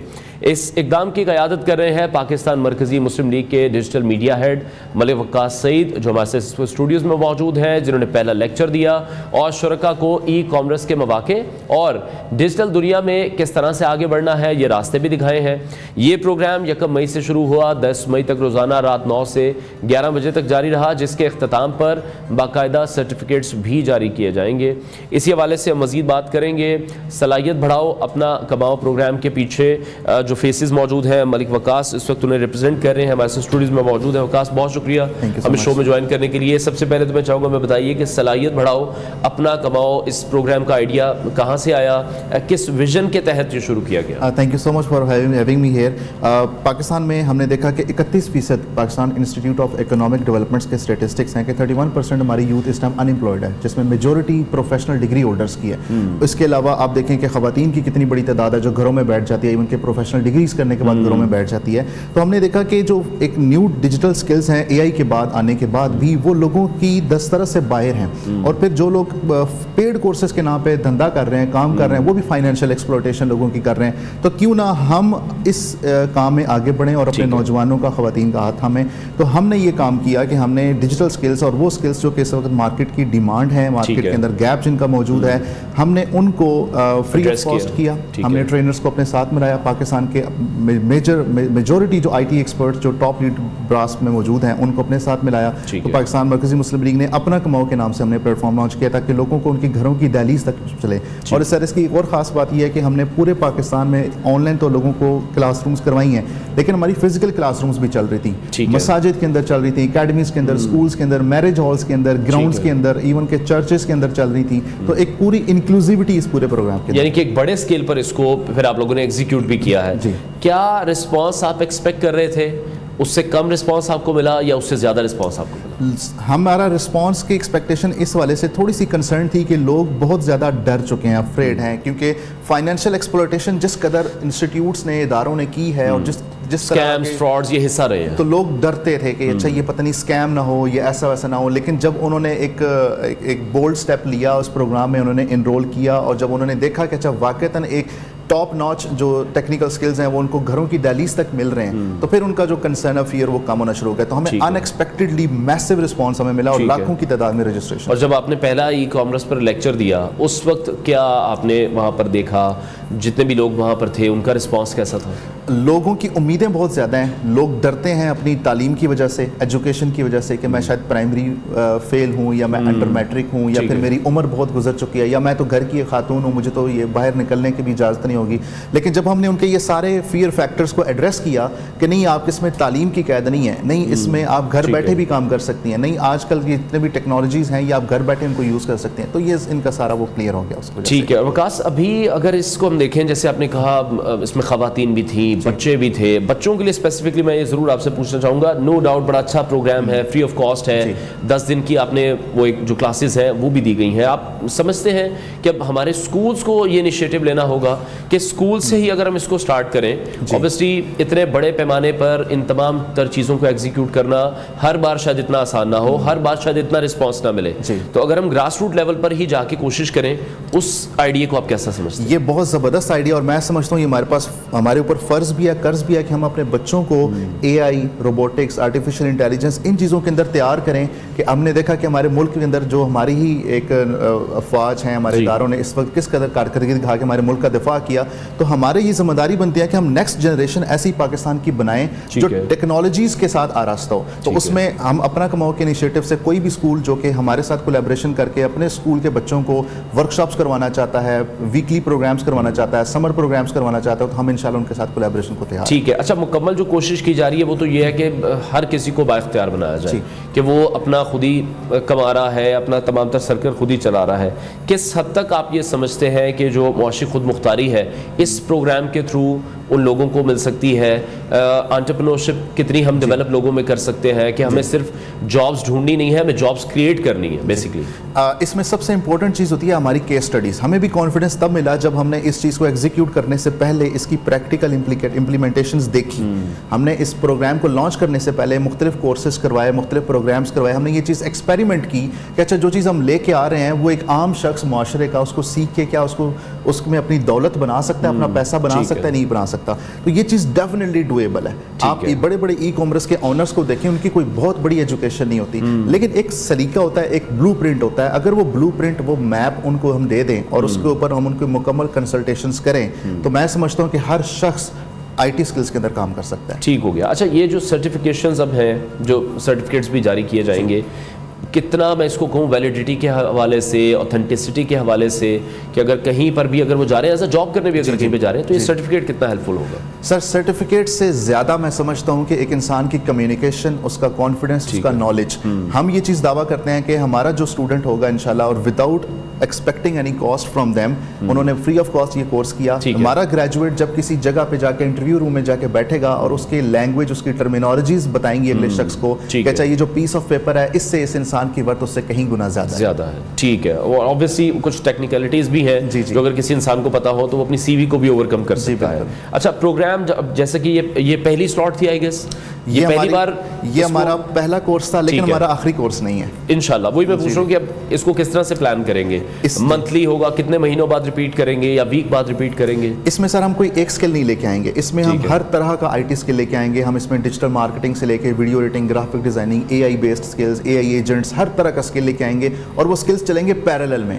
ये एक ऐसी नर्सरी है, ये एक ऐसी एकेडमी है जिससे रिगरसली लोग ट्रेन होके, ग्रेजुएट होके अपनी IT इंडस्ट्री, मुल्क की मईशत के अंदर वो कंट्रीब्यूट कर सकते हैं। ठीक है, अच्छा, अब जैसे ये पहला प्रोग्राम कंप्लीट हो गया, उन सर्टिफिकेट्स भी मिलेंगे, मजीद मौके इंशाल्लाह लोगों को मिले, इसके बाद कहीं पर हेल्प की जाती है उनके लिए, इंटर्नशिप्स के लिए, एक लोगों का कॉन्फिडेंस बिल्ड करने के लिए, या फ्रीलांसिंग जो प्लेटफॉर्म्स हैं उनसे कनेक्ट कराने की भी कहीं ना कहीं आप लोग कोशिश करते हैं? ये आपका क्वेश्चन बहुत ज़बरदस्त है, क्योंकि अक्सर जो इंस्टीट्यूट्स हैं वो ग्रेजुएशन के बाद स्टूडेंट का हाथ भी नहीं थामते।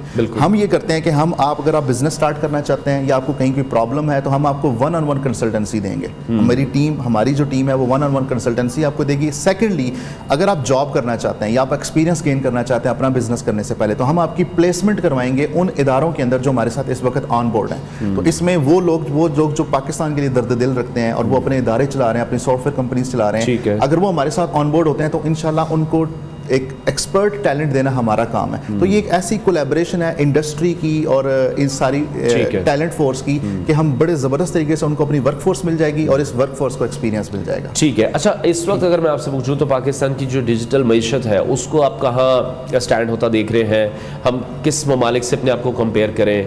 हिंदुस्तान हमसे बहुत आगे है इन चीज़ों में, कुछ दिन पहले हमसे ज़रा बहुत पीछे भी चला गया था। तो बांग्लादेश जैसे ममालिक से, इनसे हम किस तरह से कंपेरिजन कर सकते हैं? पाकिस्तान दुनिया का 7वां बड़ा फ्रीलांसिंग मुल्क है और पाकिस्तान के फ्रीलांसर्स दुनिया में बहुत बड़ी कंट्रीब्यूशन कर रहे हैं और उनका टाकरा दुनिया टॉप ब्रास जो फ्रीलांसिंग कंट्रीज है। और एक और मैं आपको फैक्ट बताता हूं कि दुनिया में सिर्फ 2 ममालिक हैं जहां खवातीन का आवरली डॉलर्स के अंदर जो रेट होता है ना वर्क का, वो सबसे ज्यादा है। पहले नंबर पे रशिया, दूसरे नंबर पे पाकिस्तान है। अच्छा, यानी कि पाकिस्तान में घर बैठे खवातीन मर्दों से ज्यादा कमा सकती हैं डॉलर्स के अंदर। तो ये वो एक चीज है कि मैं समझता हूँ हम top notch first top 5 standings के अंदर खड़े हैं। इतना बड़ा पोटेंशियल पाकिस्तानी फ्रीलांसर्स का मार्केट में मौजूद है। जरूरत इस चीज की है कि हम सेल्फ डिस्कवरी करें, मुझे कौन सा स्किल सीखना चाहिए, 3, 4, 5 स्किल्स एक्सप्लोर करेंगे, ultimately I will come across something जो मेरे लिए होगा और उस पर हम काम करें। ठीक है, पाकिस्तान के वो दूर दराज इलाके जहाँ पर उस तरह से टेक्नोलॉजी नहीं पहुंची हुई है, उनको किस तरह से अप्रोच करने का आप प्लान कर रहे हैं?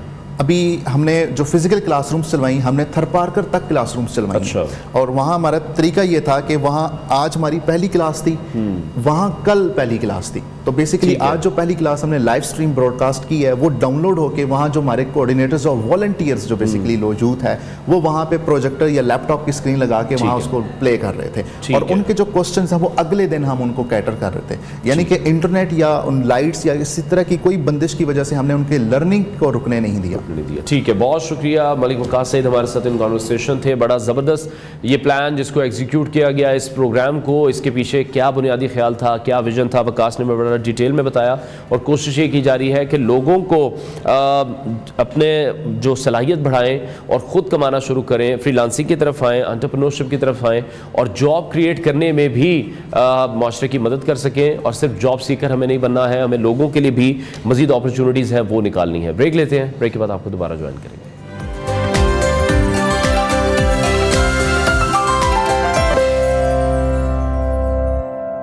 और अब हम बात करने जा रहे हैं ट्रंप के दौरे सऊदी अरब की, जहां गुज़श्ता रोज़ सरमायाकारी देखने में आई, असलहा और स्ट्रेटेजिक मफादात की एक नई दास्तान भी देखने में आई है। आज दुनिया की निगाहें मशरिक़ वस्ता पर मरकूज़ हैं और उसकी वजह यह है कि एक गैर मामूली, गैर मुतवक्के लेकिन इंतहाई अहम पेशरफ्त हुई है। अमरीकी सदर डोनाल्ड ट्रंप के 4 रोज़ा मशरिक़ वस्ता के दौरे का आगाज़ सऊदी अरब से हुआ है। जैसे ही उन्होंने रियाज की सरजमीन पर कदम रखा, आलमी सिफारतकारी और मईशत में एक नई लहर दौड़ गई है और सऊदी अरब की तरफ से जो कहा जा रहा है कि $600 अरब की सरमायाकारी की जाएगी, ये मनसूबा बनाया जा रहा है जो कि अमेरिका और सऊदी अरब के ताल्लुकात में एक नए दौर का आगाज़ भी करार दिया जा रहा है। इसी हवाले से मज़ीद बात करेंगे। माहिर बैनुल-अक़वामी उमूर हैं हामिदुल मुशर्रकी साहब। हम सब बहुत शुक्रिया हमें शो में ज्वाइन करने के लिए। सबसे पहले क्या एनालिसिस आपका, जिस तरह से डोनाल्ड ट्रंप वहाँ पर गए हैं, $600 अरब की सरमायाकारी के हवाले से बात हुई है और एक चीज़ पर जोर देते हुए दिखाई दे रहे हैं कि सऊदी अरब इसराइल को अगर तस्लीम कर ले तो ये उनकी इज्जत अफजाई होगी। देखिए, बड़ा अहम दौरा है, बहुत तारीखी दौरा है, लेकिन सबसे बड़ी बात जो है वो इसके अंदर जहां पर सऊदी अरब ने बहुत ज्यादा, मैं कहता हूँ, ऑनर किया है प्रेसिडेंट ट्रंप को, जहाँ चाहे 148 अरब के तो मुआहदे किए हैं, 500-600 अरब की सरमायाकारी की बात की है, 2030 विजन में अमेरिका को बड़ा मरकजी किरदार दिया जा रहा है, जो सऊदी अरब मोहम्मद बिन सलमान का जो विजन है। अच्छा, मोहम्मद बिन सलमान के विजन के साथ साथ जो उनका जो ताल्लुकात हैं अमेरिका से, वो हमेशा से बड़े स्पेशल रहे हैं। उन्होंने यूरोप से और अमेरिका से बहुत खसूसी पर्सनल ताल्लुकात बनाए और अब उनकी कोशिश ये है, सबसे इंपॉर्टेंट वो ये चाह रहे हैं कि वो जो कतर रोल करता है, बहुत सारे आलमी तनाज़ात को हल कराने के लिए सालिस का किरदार अदा करता है, वो रोल जो है वो सऊदी अरब अपनी हैसियत में मोहम्मद बिन सलमान की सरबराही में अदा करना चाह रहा है, जिसके अंदर उन्होंने कोशिश की, जिस तरह यूक्रेन रशिया की जंग के हवाले से मुज़ाकरात करवाए। उसके बाद अब जो है वो शाम के हवाले से आप देखिए, जो सबसे बड़ी जो ब्रेकिंग है वो ये है कि उन्होंने जो वो शाम और वो जुलानी की हुकूमत जिस पर अमेरिका ने पाबंदियां लगाई हुई थी, जुलानी के सर की कीमत रखी हुई थी, आज अमेरिकी सदर ना सिर्फ उसको तस्लीम कर रहे हैं, उस हुकूमत को पाबंदियां हटा रहे हैं, बल्कि आइंदा आने वाले 3-4 दिनों में, 2 दिन में सदर ट्रंप की शाम के सदर जुलानी से मुलाकात भी मुतवक्के है। सऊदी अरब का ये जो किरदार है ये बड़ा अहम है। लेकिन अगर सऊदी अरब के ऊपर जितना मर्जी प्रेशर डाला जाए, जिस तरह मर्जी किया जाए कि वो इसराइल को तस्लीम कर ले, तो मेरा ख्याल है ये मौजूदा हालात में मोहम्मद बिन सलमान के लिए नामुमकिन है। उसकी वजह वो प्रेशर है जो उनको इंटरनली भी है, अपनी अवाम की तरफ से भी है और पूरी मुस्लिम दुनिया की तरफ से भी है, क्योंकि अगर सऊदी अरब इसराइल को किसी भी तरह तस्लीम कर लेता है तो फिर बाकी मुस्लिम दुनिया के हुक्मरानों के लिए जो है, या बाकी जो है उनके लिए बड़ी मुश्किल सूरत हाल पैदा हो जाती है, उनको तस्लीम भी करना पड़ता है, खुसूसन पाकिस्तान जैसे मुल्क पे बहुत बड़ा दबाव पड़ जाता है। मेरा ख्याल ये है कि सदर ट्रंप की ख्वाहिश तो हो सकती है, लेकिन मौजूदा हालात में सऊदी अरब इस चीज का मुतहम्मिल नहीं हो सकता कि वो इसराइल को तस्लीम करे। ठीक है, लेकिन हम सब इस सारी सिचुएशन में आप किस तरह से देख रहे हैं? यकीनी तौर पर अगर हम डोनाल्ड ट्रंप की बात करें, MBS की जहां हम बात कर रहे हैं, उनके जो आपसी ताल्लुकात भी हैं वो बड़े मजबूत हैं। जिस तरह से ट्रंप अब ये चाह रहे हैं कि इसराइल को एक्सेप्ट कर लिया जाए, तो आपको लगता है कोई ऐसी शराइत भी इन फ्यूचर रख दी जाए मनाने के लिए कि तमाम तर जो इसराइल की तरफ से गजा पर जिस तरह से अटैक किया गया है, उस तमाम तर मामले को इसराइल सॉर्ट आउट कर ले, फिर अरब ममालिक क्लेम करना शुरू कर दें? और डोनाल्ड ट्रंप जिस तरह से जंग का खात्मे का एक नैरेटिव लेकर आए थे, जंग वो इसराइल में नहीं रुकवा सके। देखिए, 2 बातें हैं। एक तो ये कि इसराइल जिन टर्म्स के ऊपर जंग खत्म करना चाह रहा है वो तो क्लीन सफाई है, मुकम्मल खात्मा है गजा की पट्टी का, जो कि मुसलमानों को भी और गजा के लोगों को भी और तमाम दुनिया के इंसानी हकूक की तंजीमों को किसी सूरत भी काबिल कबूल नहीं। दूसरी बात ये है कि सऊदी अरब के लिए सिर्फ एक ही ऑप्शन है, सऊदीया बार बार इशारा दे चुका है कि अगर 2 रियासती मंसूबा काबिल अमल हो जाता है, अगर 2 स्टेट सोल्यूशन के ऊपर बात होती है, तो उसके ऊपर डेफिनेटली जो है वो सऊदी अरब जो है फिर इसराइल को तस्लीम करने की बात की तरफ आगे बढ़ सकता है। इसके अलावा कोई भी सूरत जो है वो सऊदीया के लिए और मोहम्मद बिन सलमान के लिए बड़ी नामुमकिन है। अच्छा, एक चीज और है, इस दौरे में बड़ी तवक्को की जा रही थी कि मोहम्मद बिन सलमान जो है वो सदर ट्रंप से इस बात की हिमायत लेने में कामयाब हो जाएंगे कि सदर ट्रंप खुले तौर पर बयान दें कि 2 रियासती मंसूबा ही वाहिद हल है अमन का फलस्तीन और इसराइल के दरमियान। लेकिन बदकिस्मती से अभी तक वो बयान नहीं आया।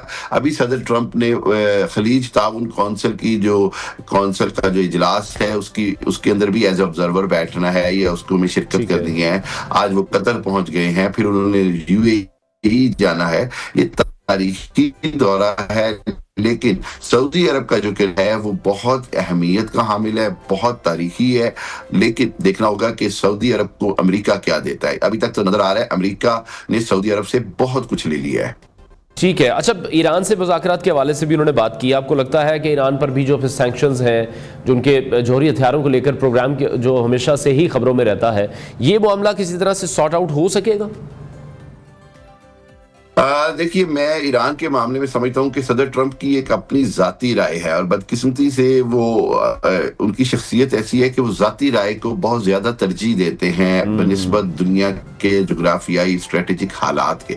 उनकी जाती राय के मुताबिक ये है कि ईरान को हर हालत में निहत्ता किया जाए, ईरान को कोई सजा भी दी जाए। वो ईरान के साथ बुली का रोल अदा करते हैं, ईरान को छेड़ते हैं। सो मेरा ख्याल ये है कि यहाँ पर जो बड़ी बुनियादी सिचुएशन है वो ये कि मुस्लिम ममालिक ने बड़ा अहम और अच्छा किरदार अदा किया कि जब ईरान के मामले में इसराइल चढ़ाई करने की बात कर रहा था तो मुस्लिम ममालिक बशमूल सऊदी अरब, तुर्की, यूएई सब ईरान के पीछे खड़े हो गए बिलवास्ता और बिलावास्ता, जिसकी वजह से इसराइल को जरूरत नहीं हुई। यहाँ पर भी ईरान के मामले में सदर ट्रंप को अपनी जाती राय से हटकर खित्ते की सूरत हाल को देखते हुए ईरान से मुज़ाकरात भी करने चाहिए, ईरान के ऊपर पाबंदियां हटाने की बात होनी चाहिए और ईरान को जो है वो इतना दीवार से ना लगाएं कि वो मजबूर हो।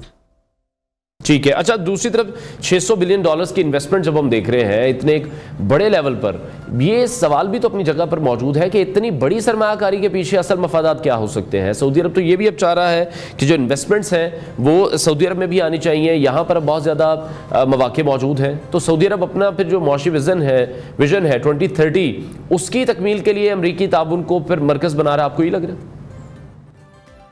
देखिए, 2030 उनका विजन जो है वो सऊदी अरब को एशिया में एक मरकजी हैसियत दिलाने का मिशन है, जहां पर मुआशी तौर पर सऊदी अरब सियाहत के एतबार से, कारोबारी मरकज के एतबार से और दुनिया में तरक्की याफ्ता जो मंसूबे हैं उसके एतबार से एक मरकज बन जाए। बहुत अच्छा विजन है, बहुत क्राउन प्रिंस ने उस पर बहुत काम किया है। लेकिन अमेरिका से ये तवक्को लगाना कि अमेरिका अपना बहुत ज्यादा इंटरेस्ट या इन्वेस्टमेंट शो करेगा, मेरा ख्याल है ये बहुत कबलज़ वक्त है। उसकी वजह ये है कि अमेरिका के लिए खुद अपना जो मरकजी हैसियत है उसको बरकरार रखना आज मुश्किल हुआ है।